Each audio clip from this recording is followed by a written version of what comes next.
we are talking about the validation step. And there's a three-step validation approach suggested by Naylor and Finger in 1967. And the first step is to build a model that has a high face validity, it says. Face validity means what? Actually, the more you make the model development involved with the people that are a part of the original system.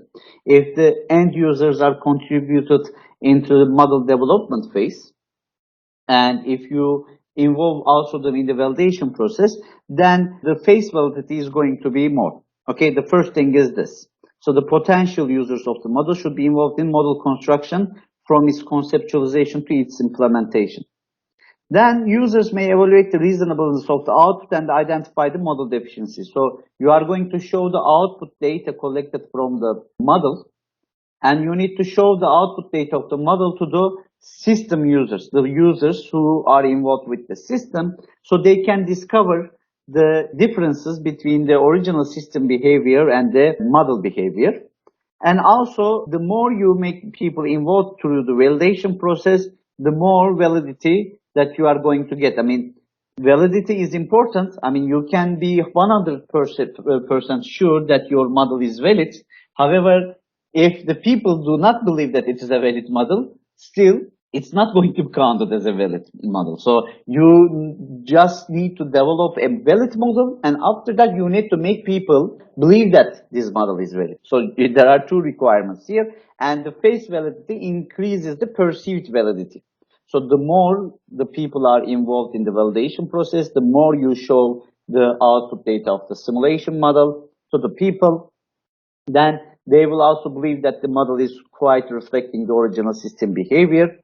And more the people involved with the system, then it will enable the sensitivity analysis, and the model response and the expected response will be compared by people. So I'm going to explain the model response and expected response. The model response is the response that you collect from as a data. However, if you ask the people, they are also going to be talking about their expectations about the system behavior. So when they observe the system, they will have some expectations about the output of that system, and they would like to see that expectation in the simulation model as well. Now, of course, we cannot be 100% sure if their expectations are correct or not, but actually, you are not just asking one person. Okay, so the expected response collected from multiple people who are a part of the system should be compared with the model response. So let's move forward. The second step in the validation approach suggested by Nader and Finger is the validation of the model assumptions. So there are two types of assumptions about the model. The structural assumptions. So what are these structural assumptions? The simplifications, the abstractions of reality, the interactions between the entity and the resources. So all of these assumptions are called structural assumptions. And there are data assumptions as well. What are the data assumptions? These are the inference based on correct statistical analysis of reliable data. So you basically collect data and you run goodness of fit tests on this data, and then you develop a probabilistic model for that data. So this is the data assumption. So you assume, if you say that, I assume that inter-arrival times are exponentially distributed, that is a data assumption.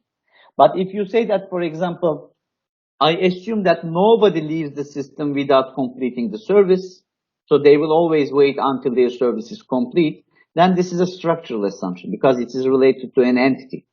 It is related to an entity behavior. I mean, even though your data tells you that nobody is going to leave the system, even the collected data tells you that nobody leaves the system without getting the service, actually, in reality, this is not real. I mean, anybody can leave the system at any time they want because they are free to go anytime they want.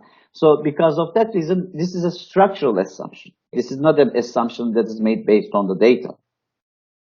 So we need to validate these assumptions are correct or not. The data assumptions can be validated through formal goodness of fit tests, right? Statistical hypothesis testing. However, the structural assumptions cannot be easily validated using quantitative methods. So they are validated through subjective methods, basically. And finally, the third step, which is the step that we are going to talk about in the following parts of this presentation file. We need to validate input-output transformations. Can the model predict the future behavior of the real system when policy implemented in the model is implemented at some point in the system? So you can develop a model which shows the same output as the original system under the current policies. So you have an original system, and that original system works with some current decisions and policies. And when you develop this model, when you implement these exact policies and decisions in the model that you develop as well, you are getting the same output, let's just say. So you have a valid system, but with the current policies now. Now you need to be sure, if you change your policy in your simulation model, would the output be the same as you are going to take with the change of policy in the original system? Now you need to answer this question. So we need to see and validate input-output transformations. So are the outputs going to be as expected by the original system when you change the inputs? So that is an interesting validation question. Now you can see that currently this model is perfectly imitating the system currently, but under a change of policy, is it going to be the same? If the answer is going to be the same, because when you are running experiments on the simulation model, you are going to change between different policies, right? Now, would these outputs also going to be reliable under the change of these policies? So the structure of the model should be accurate for the model to make good predictions, not just for one input data set, but for the range of input data sets that are of interest. Okay? So we need to be sure when an input model changes, when the data changes, is the model still going to imitate the system perfectly? So we need to answer that question as well. Because of that reason, it says, use a separate data set in the final validation. So again, the same thing, in the same suggestion. In the final validation, do not compare the output data of the model with the output data of the original system if that output data also is collected from the same data that you developed the input model. Okay, otherwise that is not going to be a wrong approach. It says, see if the model can accurately predict this past data as it was from the future. Here's the thing. Let's just say you have run your simulation model, you have verified it, and you think that it is valid. Now, you need to collect new data from the system. So that is an interesting approach. You need to collect the new data from the system, and let's just introduce the inter-arrival times as you have collected into the simulation model. So instead of using random distributions in your model, try to use the exact input variables. So exact inter-arrival times. I mean, it is possible. For example, you can introduce the inter-arrival times from a list of values to the arena.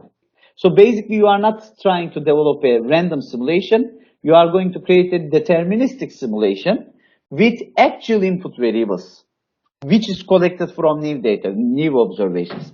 Now, when you use the exact inter-arrival times that you collect from the data, are the outputs going to be the same as the outputs of the original system?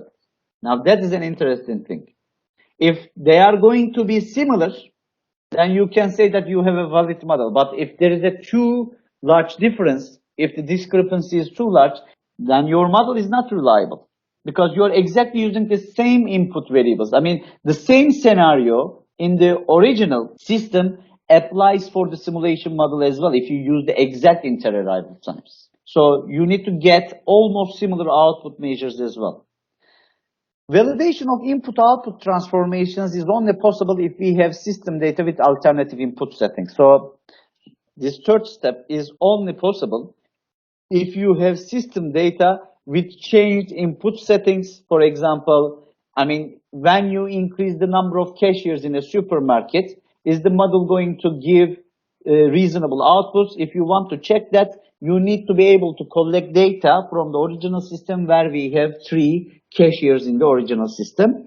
And these input-output transformation validations, the third step, therefore, is impossible for non-existing systems, because you need to be able to collect data from an existing system.